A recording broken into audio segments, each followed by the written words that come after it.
We now move on to compare the aerobic and anaerobic respiration.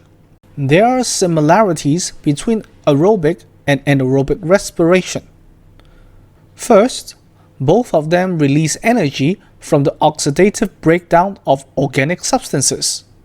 Secondly, they both transfer energy to the energy carrier ATP, and some energy is lost as heat. Finally, they both consist of a number of reactions controlled by enzymes. That being said, there are also differences between aerobic and anaerobic respiration. In aerobic respiration, it occurs in cytoplasm and the mitochondria. Oxygen is required. Organic substances are completely broken down into carbon dioxide and water, and a large amount of energy is released, about 38 ATPs per glucose.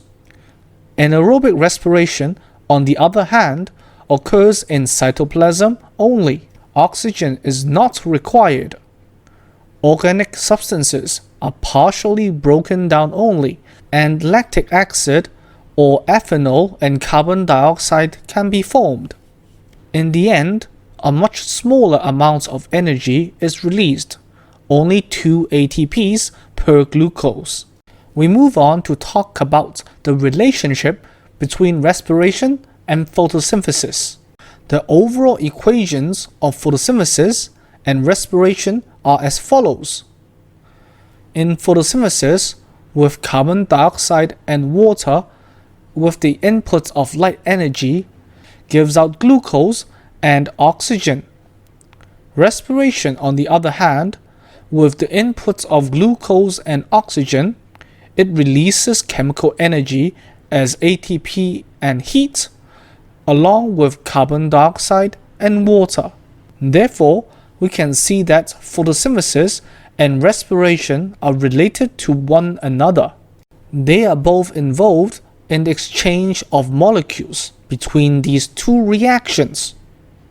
During photosynthesis, carbon dioxide and water in the surroundings are converted to organic compounds which store light energy from the sun. Some of the carbon dioxide and water is formed from respiration. During respiration, the organic compounds formed in photosynthesis are broken down to release energy for ATP formation. The two processes are also involved in the flow of energy. The exchange of molecules between photosynthesis and respiration bridges the flow of energy from the surroundings to organisms. This also allows the flow of energy in ecosystems. In both photosynthesis and respiration, ATP acts as the energy carrier. In photosynthesis, ATP transfers light energy captured by chlorophyll to make organic compounds in the Calvin cycle. In respiration, ATP transfers the energy released by the oxidative breakdown of organic compounds to drive cellular metabolism. The process of respiration and photosynthesis seem to be the reverse of each other, but in fact they differ in many ways. Respiration occurs in all living cells, in the cytoplasm and in the mitochondria, while for photosynthesis, it only occurs in chloroplast-containing cells. Respiration is a catabolic reaction. It breaks down organic food by oxidation to release energy. Photosynthesis, on the other hand, is an anabolic reaction.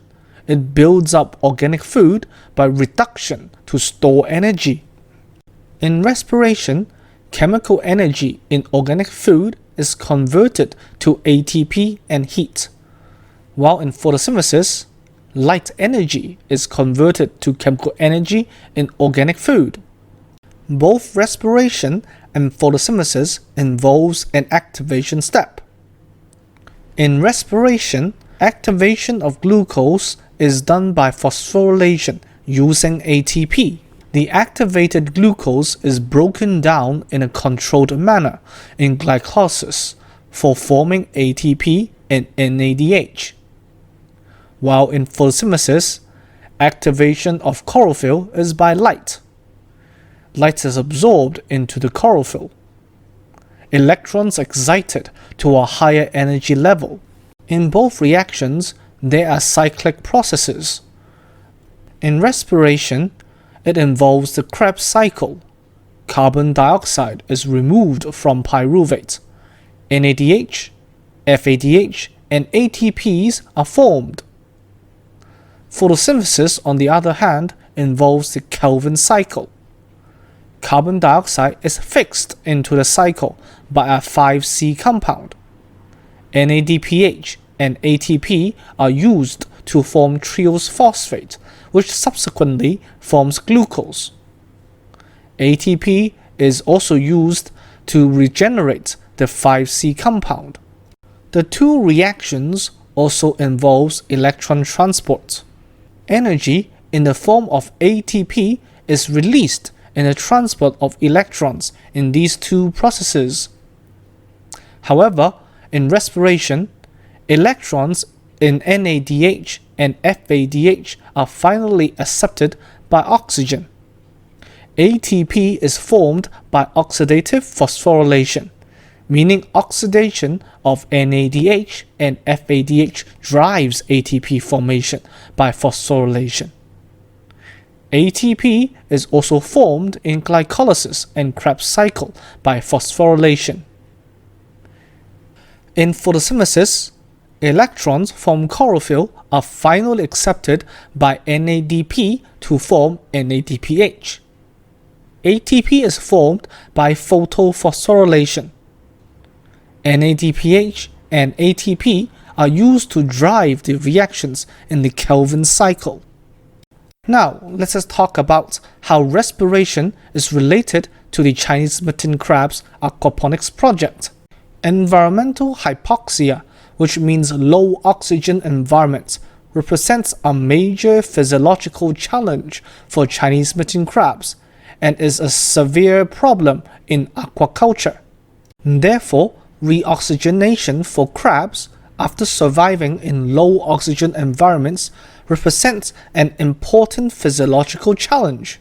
When we study the respiratory metabolism and respiratory metabolic enzymes of Chinese mitten crabs, the results show that environmental hypoxia has a dramatic influence on the respiratory metabolism and activities of related enzymes. The oxygen consumption rates significantly increased as hypoxia time increased, while the ammonia excretion rate was significantly lower than that of the control group after 8 hours of hypoxia. This shows that in low oxygen environments, Chinese mitten crabs' metabolic rate reduced significantly, as shown by the low ammonia excretion rate. And even when the crabs were reoxygenated in normal condition for 8 hours, their respiratory rate is still low. Furthermore, if we place the crabs back into oxygenated environments, they take longer than 12 hours in reoxygenation, and they are still unable to recover to the same levels as before. Therefore, environmental hypoxia should be avoided as much as possible during aquaculture breeding. Since oxygen consumption rates will significantly increase after a short period of reoxygenation, we have to make sure that oxygen in the environment is enough to avoid use of oxygen, causing a second hypoxia due to rapid consumption of oxygen in aquaculture. This is the end of the video. Thank you for watching. Please give us a like and subscribe to our channel. We'll see you next time. Bye bye.